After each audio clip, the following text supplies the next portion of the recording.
Hi! நீங்க open Bible சர்ச்சுக்கு போறீங்களா? அப்போ இன்னையோட, அதாவது ஜூலை 26, 2025 ஓட உங்க சர்ச்சுக்கு 90 இயர்ஸ் ஆகுதுன்னு உங்களுக்கு தெரியுமா? இந்த 90 இயர்ஸ் ஹிஸ்டரிய இந்த சின்ன வீடியோல நம்ம பார்க்க முடியாது. ஆனா, இந்த சர்ச்சோட முக்கியமான விஷயங்கள நம்ம இந்த வீடியோல பார்க்கலாம் வாங்க. இப்போ ஓபிசின்னு அழைக்கப்படுற ஓப்பன் பைபிள் ஸ்டாண்டர்ட் சர்ச்சஸ் அமெரிக்கால 20ஆம் நூற்றாண்டின் ஆரம்பத்துல ஆரம்பிக்கப்பட்ட ஒரு பெந்தெகோஸ்தே இயக்கமாகும்.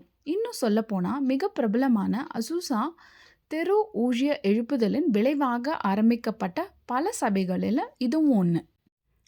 அசூசா தெரு எழுப்புதல் என்பது 20ஆம் நூற்றாண்டின் ஆரம்பத்தில் லாஸ் ஏஞ்சல்ஸில் நடந்த ஒரு முக்கியமான கிறிஸ்துவ எழுப்புதல் நிகழ்வாகும். இது பெந்தகோஸ்தே இயக்கத்தின் ஆரம்பமாகவும் கருதப்படுகிறது. இதன் விளைவாக பல முக்கியமான சபைகள் உருவாச்சு.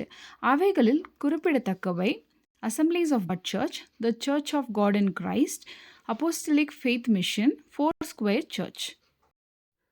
இப்போ நம்ம பார்த்த இந்த 4 சர்ச்சில் இருந்த ஒரு சபை தான் ஏஎஃப்எம், அதாவது அப்போஸ்டலிக் ஃபெய்த் மிஷன். இந்த சர்ச்சில் இருந்த சில கொள்கைகள், குறிப்பாக சபையின் தலைமைத்துவத்திற்கு இருந்த சர்வ அதிகார போக்கு, பிற மக்களிடமிருந்து முற்றிலுமாக பிரிந்த வாழ்க்கை மற்றும் விவாகரத்து, மறுமணம் குறித்த சில மாறுபாடான கருத்துக்களை எதிர்த்து ஃப்ரெட் ஹான்ஷூ என்பவருடைய தலைமையில் சிலர் பிரிந்து போய் 1919 ஆரிகான் மாநிலத்தில் யூஜி நகரில் பைபிள் ஸ்டாண்டர்ட் கான்ஃபரன்ஸ் பேரவையை ஏற்படுத்தினாங்க. இந்த புதிய ஐக்கியம் கிளை சபைகளின் சுதந்திரத்தை ஆதரித்தது மற்றும் இப்பொழுது ஃபுல் காஸ்பல் என்று அழைக்கப்படுகின்ற பூரண சுவிசேஷ ஊழிய குழுக்களுடன் நெருங்கிய உறவு கொண்டிருந்தது. அசூசா தெரு எழுப்புதல் மூலம் உண்டான இன்னொரு முக்கியமான சபைதாங்க ஃபோர் ஸ்கொயர் சர்ச். இந்த ஃபோர் ஸ்கொயர் சர்ச்லையும் தலைமை சபைக்கு அதிகாரத்துவம் இருந்ததையும், மேலும் இந்த சபை தலைவருடைய விவாகரத்து மற்றும் மறுமணம் இதனை எதிர்த்து ஜான் மற்றும் ரிச்சி என்பவர்கள் தலைமையில் சுமார் 32 போதகர்கள் அடங்கிய ஒரு குழு இந்த சபையை விட்டு பிரிந்து 1932 ஓப்பன் பைபிள் எவாஞ்சலிஸ்டிக்கல் அசோசியேஷன் என்கின்றதான ஒரு தனி ஊழிய ஸ்தாபனத்தை ஏற்படுத்தினாங்க.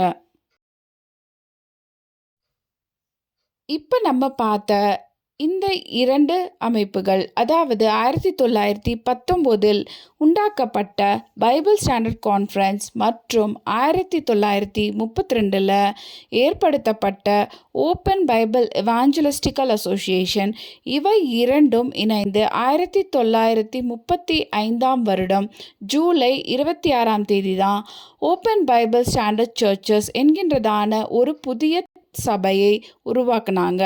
இதுதான் இன்றைக்கும் இருக்கிறதான ஓபிசி. இதனுடைய தலைமை அமெரிக்காவில் அயோவா மாநிலத்தில் இருக்குது. ஓப்பன் பைபிள் சர்ச் ஆரம்பிக்கும் போதே அதில் சுமார் 210 பாஸ்டர்ஸ் மற்றும் 70 சபைகளும் இருந்தது.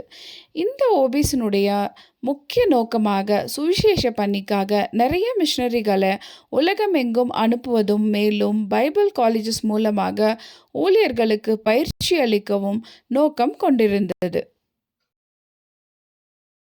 இந்த சபையானது ஆரம்ப காலத்திலிருந்தே ஒரு பெந்தகோஸ்தே அமைப்பாக இருக்குது. பரிசுத்த ஆவியானவரை பெற்றுக்கொள்வதில் முக்கிய அடையாளமாக அந்நிய பாஷை பேசுவதே என்று நம்பப்படுகிறது. அது மட்டுமல்லாமல் பரிசுத்த ஆவியானவரின் மற்ற வரங்களையும் இந்த சபை நம்புகிறது. இந்த சபையின் துவக்கத்திலிருந்து உலகமெங்கிலும் மிஷனரிகளை அனுப்பி சுவிசேஷ பணிகளை வலுப்படுத்த இந்த சபை அதிக முக்கியத்துவம் கொடுத்தது. நாம் முன்பு பார்த்தது போலவே 2 அமைப்புகள் ஒன்று இணைவதற்கு முன்பதாகவே 1926ஆம் ஆண்டிலேயே இந்த குழுக்களிலிருந்து முதல் மிஷனரிகள் இந்தியாவிற்கு வந்திருந்தனர். பைபிள், அதாவது வேதாகமம் என்பதை இது தன்னுடைய பெயர்லேயே கொண்டிருக்கிறதுனால இந்த சபையின் மைய நம்பிக்கை சத்திய வேதந்தாங்க. அதாவது வேதாகமம் என்பது தேவனால் அருளப்பட்ட வார்த்தை என்பதையும், மனுக்குலத்திற்கு அதுவே மிகச்சிறந்த வழிகாட்டி என்பதையும் இந்த சபை மிகவும் உறுதியாக நம்புகிறது. இந்த சபை உருவாக்கப்பட்டதன் இன்னொரு முக்கியமான காரணம் கிளை சபைகளுக்கான அதிகாரம் கூட தாங்க. எளிமையா சொல்லணும்னா, ஒரு கிளை சபையின் அட்மினிஸ்ட்ரேஷன்ல தலைமை சபையின் தலையீடு அதிக அளவில் இருக்கக்கூடாது என்பதே. அந்த நாட்களில் இருந்த பல பெந்தகோஸ்து சபைகளில் பின்பற்றப்பட்ட பல வெறித்தனமான பழக்க வழக்கங்களை ஓப்பன் பைபிள் சர்ச் சபையை ஸ்தாபித்தவர்கள் ஆரோக்கியமான உபதேசத்தின் துணை கொண்டு சமநிலைப்படுத்த முயன்றனர். 1935க்கு பின்னாடி இந்த சபையானது நல்ல வளர்ச்சி அடைந்துள்ளது. America, Asia, Africa, south America, Europe, Canada, Mexico மற்றும் கரீபியன் ஐலாண்ட்ஸ் என்று பல நாடுகளிலும் தங்களுடைய சபைகளை ஏற்படுத்தியுள்ளது. New hope Christian college, INSTE Bible college ஆகிய வேதாகம கல்லூரிகளுடன் இணைந்து புதிய ஊழியர்களுக்கான பயிற்சியை இன்றளவும் இந்த சபை கொடுத்து வருகிறது. அது மட்டும் இல்லாமல் national association of evangelicals, Pentecostal churches of North America, Pentecostal world conference போன்ற பல பிரபலமான பெந்தகோஸ்தே அமைப்புகளுடன் ஊழியம் சார்ந்த ஐக்கியத்தை இந்த சபை நெருக்கமாக பேணுகிறது. இந்த சபையோட மூல உபதேசங்கள் என்று பார்த்தா, வேதாகமமே தேவனுடைய வெளிப்படுத்தப்பட்ட வார்த்தை என்பதை உறுதியாக இந்த சபை போதிக்கிறது. மேலும் தேவனுடைய திருத்துவத்தை இவர்கள் பூர்ணமாக நம்பி போதிக்கிறார்கள். மாம்சத்தில் வெளிப்பட்ட கிறிஸ்துவனுடைய தெய்வீக தன்மையும் அவருடைய மனுஷீக தன்மையும் இவங்க விசுவாசிக்கிறாங்க. மனிதர்கள் எல்லோரும் தேவனுடைய கிருபையினால கிறிஸ்துவின் மேலே இருக்கிற விசுவாசத்தினால் மாத்திரம் ரட்சிக்கப்படுறாங்க என்பதில் இவங்க உறுதியாக இருக்கிறாங்க.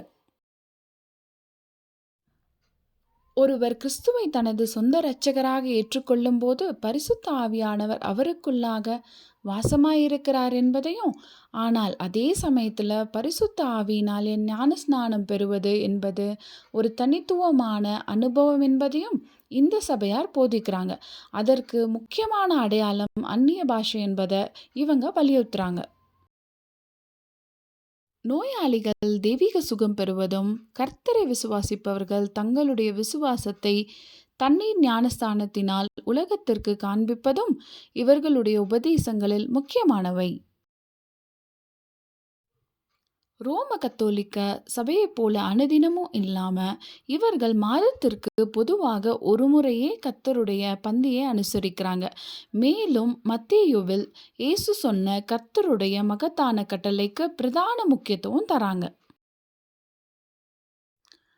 உலகத்தின் முடிவில் கிறிஸ்துவின் விசுவாசிகள் அனைவரும் பலன் பெறும் நியாய தீர்ப்பும், கிறிஸ்துவை விசுவாசிக்காதவர்களுக்கோ நித்திய ஆக்கினை நியாய தீர்ப்பும் உண்டு என்பதை இவர்கள் நம்புகிறார்கள்.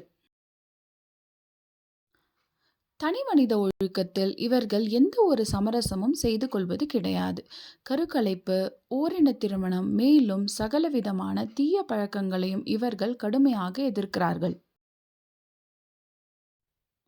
கடைசியாக 2021 நடத்தப்பட்ட ஒரு கணக்கெடுப்பின்படி இந்தியாவில் மட்டும் சுமார் 544 ஓப்பன் பைபிள் சர்ச்சஸ் இருக்குது.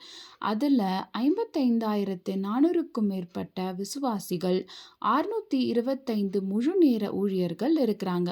இந்த சபை இன்னும் அதிகமாய் பெருகி பலன் கொடுக்க இந்த சபையை உங்கள் அனுதின ஜெபங்கள் நினைத்து கொள்ளுங்கள்.